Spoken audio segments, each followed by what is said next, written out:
નમસ્કાર, મનોમંથન ન્યૂઝમાં આપનું સ્વાગત છે। ગોધરા રામસાગર તળાવ ખાતે સ્વચ્છતા અભિયાન હાથ ધરવામાં આવ્યું। હોળીનો તહેવાર સમાજના બધા જ વર્ગના લોકો આનંદ અને ઉલ્લાસથી ઉજવે છે। તે આપણો સામાજિક તહેવાર છે। ભારતમાં મનાવવામાં આવતા સૌથી શાનદાર તહેવારોમાં હોળીનો સમાવેશ થાય છે। રંગો અને મસ્તીનો આ તહેવાર આમ તો વિશ્વભરમાં અનેક રૂપરંગમાં મનાવાય છે। ગોધરા ખાતે રામસાગર તળાવની આજુબાજુના વિવિધ વિસ્તારોમાં હોળી પ્રગટાવવામાં આવે છે અને મોટી સંખ્યામાં નગરજનો પ્રદક્ષિણા કરે છે।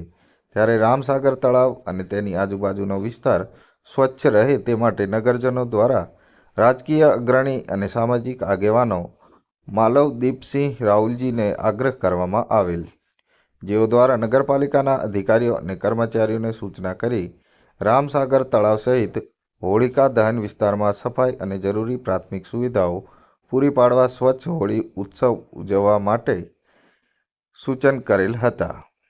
જેઓની સૂચના મુજબ નગરપાલિકા સંબંધિત વિભાગ દ્વારા રામસાગર તળાવની આજ રોજ સફાઈ કરવામાં આવી। સાથે સાથે જરૂરી બેનર મૂકી તળાવની આજુબાજુ ગંદકી ન થાય તેવા પ્રયત્નો કરવામાં આવેલ છે। ધારાસભ્ય શ્રી ગોધરા દ્વારા પણ નગરપાલિકાને રામસાગર તળાવ સહિત જાહેર સ્થળો પર સ્વચ્છતા રહે તે જોવા ખાસ ધ્યાન દોરેલ છે।